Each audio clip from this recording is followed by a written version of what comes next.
For 4 years, Ford Motor Company told the world that the future of the American truck was pure electric, that larger battery packs, expanding charger networks, and patience would eliminate range anxiety from the truck buyer's vocabulary forever.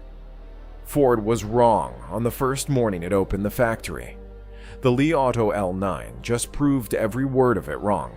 In June 2022, a Chinese automaker no American truck buyer had ever heard of shipped a vehicle that drove 1,100 kilometers on a single tank and charge. No charging stop required, no planning around a charging map. 1,100 kilometers, the distance from Houston to Atlanta without plugging in once. Ford's answer to that vehicle arrives in 2027. It covers 1,126 kilometers. After 5 years, 3 announced delays and billions of dollars in written-off losses on a truck platform that failed in the market, Detroit's response beats China's 2022 product by 26 kilometers. This is not just an engineering story.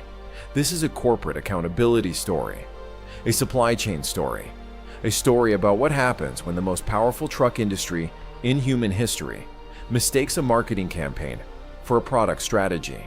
The American truck industry did not arrive at pure electric by accident. It arrived there by following a logic that had worked without interruption for 100 years. In 1908, Henry Ford put a combustion engine in a vehicle and sold it to farmers, tradesmen, and anyone who needed to move more than they could carry. The formula was simple. The bigger the engine, the more capable the truck. For a century, that formula held. Detroit got better at it every decade. The EcoBoost engine, the Power Stroke diesel, the PowerBoost hybrid each generation extracted more work from each gallon of fuel. By 2021, the F-150 PowerBoost was delivering 12,700 pounds of towing capacity and 25 miles per gallon combined. It was by any reasonable measure an engineering achievement. Then came the electric mandate. The Biden administration's 2022 emissions framework pushed every major American automaker toward battery electric, with regulatory certainty that made hybrid hedging look like a losing bet. Ford's leadership read the room and committed. The F-150 Lightning launched in spring 2022 to widespread praise. Motor Trend Truck of the Year waiting list stretching months, a factory retooling that cost over $1 billion. Ford's CEO, Jim Farley, called it the most important vehicle Ford had ever built. The confidence was not unreasonable. Tesla had proven that Americans would buy electric vehicles if the product was good enough. Battery costs were falling 18 to 20% annually.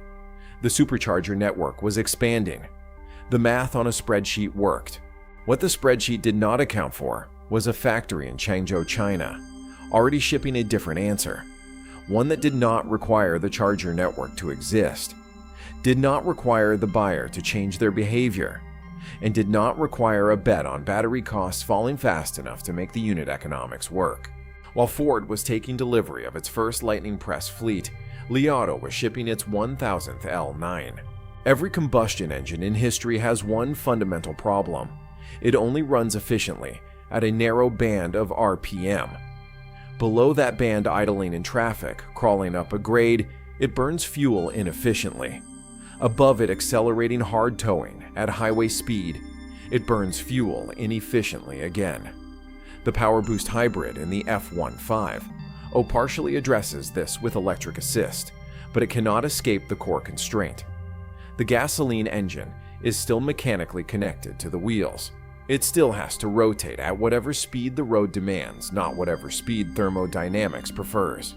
Li Auto's EREV architecture cuts that connection entirely. The 1.5-liter range extender in the L9 has one job: spin a generator at a fixed optimal RPM. It never touches the wheels. The electric motors handle 100% of propulsion. The generator runs where it is most efficient, always independent of vehicle speed, road grade, or payload weight. The consequence in numbers: the F-150 PowerBoost drops to approximately 10 to 12 miles per gallon when towing 10,000 pounds up the Eisenhower Tunnel in Colorado at 11,158 feet of elevation. because the engine is being forced outside its efficiency band by the combination of grade and load. The Li Auto L9's generator runs at its optimal efficiency point regardless of what the electric motor is doing. The physics do not negotiate. The pure electric truck has a structural problem that no amount of engineering can fully solve. Range requires energy. Energy requires battery. Battery requires weight, and weight requires more energy to move. The F-150 Lightning Extended Range carries a 98 kilowatt-hour battery pack and weighs between 6,015 and 6,601 pounds. The heaviest production F-150 in the truck's 77-year history. Every pound of additional battery beyond that point requires disproportionately more energy to carry than the energy it stores. The diminishing returns are not a design flaw. They are physics. Li Auto's EREV sidesteps this trap entirely. The L9's primary battery pack is significantly smaller, designed only to handle daily driving and peak demand loads, not to carry the entire range of the vehicle. The fuel tank serves as the actual long-range energy storage system, energy-dense, lightweight per unit of range, and refuelable in 4 minutes at any of the 150,000 gas stations currently operating in the United States. The result is 1,650 kilometers of total range from a vehicle that does not carry the structural weight penalty of a pure EV pack large enough to deliver it. The practical test on Texas Highway 10 from El Paso to San Antonio, 885 kilometers of desert highway, a fully charged F-150 Lightning Extended Range requires a minimum of 2 charging stops and approximately 90 minutes of additional trip time. The Li Auto L9 EREV completes the same drive without a single stop with range remaining. The most damaging part of this story is not the technology gap. It is the information gap. Li Auto's cumulative EREV deliveries crossed 1.4 million units by November 2025. That data was publicly available in SEC filings, quarterly earnings calls, and automotive trade press throughout 2022, 2023, and 2024. Ford's product planners had access to every number. They chose a different interpretation. While Li Auto was logging its millionth EREV delivery, Ford was reporting F-15 Lightning sales of approximately 7,000 to 12,000 units per quarter, a fraction of initial projections and absorbing losses that analysts estimated at over $100,000 per vehicle at the program's peak deficit. The Lightning was not failing because the truck was bad. It was failing because the architecture was wrong for the use case. A vehicle whose primary users, contractors, ranchers, tradespeople operating in rural and semi-rural America, needed unlimited range and zero dependency on charging infrastructure. The EREV formula solved exactly those two requirements. Li Auto had the proof. Detroit had the data. The decision to continue investing in pure electric through 2024 belongs entirely to Ford's leadership. By the time Ford announced its EREV pivot in 2025, Li Auto had sold more EREVs in the prior 12 months than Ford had sold Lightnings across the vehicle's entire production life. Ford's engineering team deserves credit for one thing: they eventually read the data correctly. The decision to abandon pure electric and rebuild around EREV architecture is the right decision. It is also by 5 years the late decision. The incoming F-150 Lightning EREV delivers 700 miles of total range, a Ford dealer network spanning more than 3,000 locations, and the brand recognition that no Chinese automaker can purchase in the American market. These are real advantages. They are not, however, engineering advantages. The Lightning EREV's 1,126 kilometers of total range arrives in 2027 from a platform Ford began designing after its pure EV failure. Li Auto's L9 delivered 1,100 kilometers in 2022 from a platform that has since been refined through 3 generations. The 2026 L9 already stands at 1,650 kilometers, 46%, beyond what Ford will ship as its next-generation product. Ford is not catching up. Ford is completing the lap that Li Auto ran in 2022 and calling it a new race. The market share consequence is structural. Every year, Ford spent selling a failing pure EV platform, trained its dealer network to apologize for range limitations instead of selling capability. Rebuilding that sales culture around EREV will take time. Ford's competitive position cannot afford to spend. Ram deserves a separate accounting because it was first. Stellantis announced the Ramcharger EREV concept in 2023 before Ford publicly acknowledged its pure EV strategy was failing. The instinct was correct. The execution was not. 3 years after the announcement, the Ram 1500 EREV arrives as a 2027 model year vehicle with 690 miles of total range and 145 miles of battery-only range. Both figures sit below the Li Auto L9's 2022 launch specifications. Ram identified the right architecture 3 years ago and still could not match the product a Chinese automaker had already shipped and refined across 1.4 million deliveries. Ram's towing credentials remain among the strongest in the segment. The 1500 EREV's dual electric motors produce 647 horsepower and 610 pound-feet of torque, and its dealer network in rural America is unmatched. But torque and dealer coverage do not compensate for arriving at a technology category 3 years after the proof of concept was already in customer hands. Rivian built something genuinely different, an adventure truck for buyers who never identified with Ford or Ram culture. The R1T's quad motor system, its integrated gear tunnel, and its demographic positioning among younger outdoor-oriented buyers created a market segment that did not previously exist. That is real innovation. The structural exposure is the same as Ford's pure electric range, capped at 410 EPA estimated miles full dependency on DC fast charging infrastructure, and a base price beginning at $69,900 that prices out the working truck buyer entirely.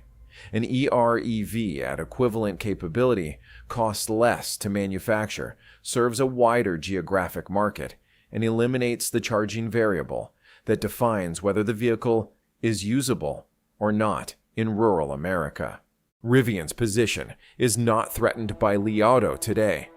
It is threatened by the EREV category itself, a category that will expand to include adventure-positioned vehicles within the same product cycle window.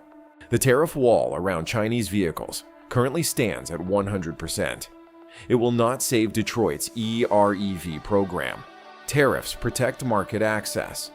They do not generate engineering competence, compress product development timelines, or transfer the 1.4 million units of real-world EREV calibration data that Li Auto has accumulated while Ford was producing a different vehicle.